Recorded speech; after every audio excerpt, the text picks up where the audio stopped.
I'd love for you to relay the story that you told me outside. Sure. Initially, in a very short manner. Sure. Just run through it initially so people know who they're listening to. Sure. Happy to. I've been biohacking for 20 something years, and it started because when I was in college, I was really sick and nobody could figure out why. I woke up every morning and had to run to the bathroom to get sick. I couldn't sleep lying down. I had to sleep sitting up. And, doctors kept giving me antibiotics. It kept getting worse and worse and worse. And so, this is the early 2000s. The internet's pretty new, but thank God we had the internet. And so I started figuring out the problem myself. I ended up finding a diet called macrobiotics. They taught it in Austin, Texas. I moved to Austin, Texas. I spent 7 years studying it, making my own food every day, lots of fermented foods, miso, vegetables, things like that. If you know Brian Johnson's Blueprint diet, it's actually very similar. And I went from being able to eat nothing, like even a piece of white bread I couldn't eat, to being able to eat anything. It healed me and made me super strong. And in macrobiotics, their understanding of health is that it's strength, that you should be able to eat anything and be fine. And so that was great. But then a couple of years later, I got hit by a car in San Francisco.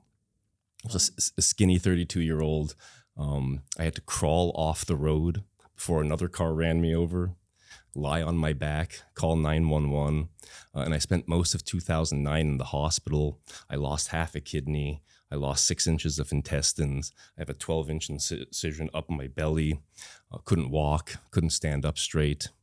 So I had to fix that again, turn back to the internet, started studying peptides and hormone therapy and advanced training. And I went from being unable to walk to being able to climb up, rope ladders with just my hands, right? So I had to fix that problem again. Fast forward a few years, in my early 40s, I went deaf. It was a genetic issue. But it gets really bad in your 40s. I had 2 hearing aids.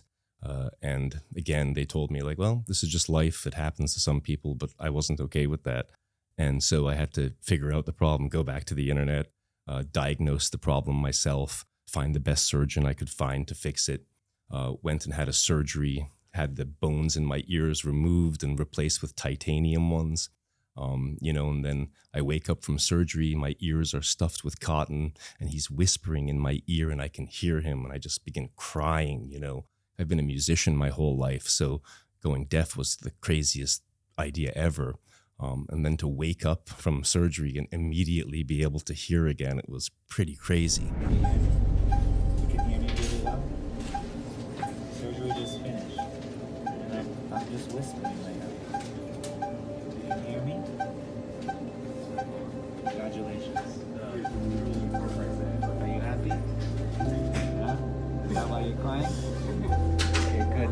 It's a good crying. Happy for you.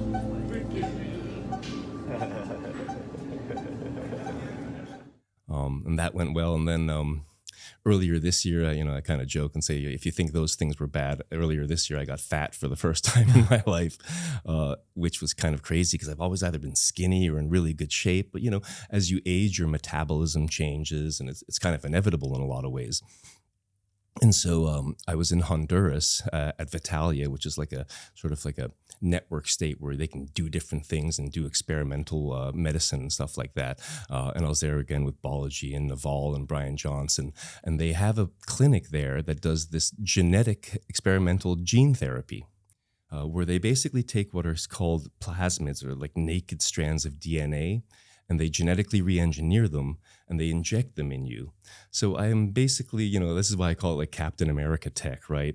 So I have these genetically modified plasmids in my shoulder here. They'll live there for a year or two, and they're pumping out this protein called follistatin. And follistatin helps you from breaking down muscle. So you're basically only building muscle. And so in a short amount of time, I lost all this fat, put on all this muscle. I started sharing my journey on Twitter. Jeff Bezos started following me like the day after I got this shot. Mark Benioff started following me. And it's crazy because, when I started doing this stuff 20 years ago, everyone was telling me I'm crazy, I'm going to kill myself. What are all the risks involved? And I don't think someone like Jeff Bezos would have been following me 20 years ago. But now everybody is into this stuff. And one way I think about it is, everyone's always like, what are the risks involved? And my response is, well, what are the risks involved in doing nothing? Because we know those risks. It's 100% guaranteed that you're going to grow old and die miserably. I'll take my risks with the gene therapy versus the guaranteed old miserable death. So, I did the follistatin gene therapy. I ended up investing in the company. And I'm going to do another gene therapy with them hopefully this year. And this one is for something called Clotho, which they think will be able to increase your IQ 5 to 10 points, which would be crazy. I call this my Jason Bourne arc. You need like the physical drug and the mental drug. And they think it could reverse calcification of arteries, which would be world changing. So we are truly living in a time where you can do things, and most people just don't realize it. When I give this talk about my journey, a lot of people start crying, and they're not actually crying for me. When you see somebody else start crying, it kind of gives you permission to let your own pain out. It lets your own things that you've been holding back out. And so people start getting teary-eyed because I'll show a video of me crying, and then they'll start crying. But it's not really about me that they're crying. It's for themselves. And that's kind of what I want to happen, because it's like, let it out. Don't feel like you have to just deal with these horrible things that are happening to you. You can do something about it, and you have to take your life into your own hands. The system's not going to fix you. Do you think they're also crying from a place of finding hope in science? Yeah, that's exactly right. They see that this person did something and it helped them.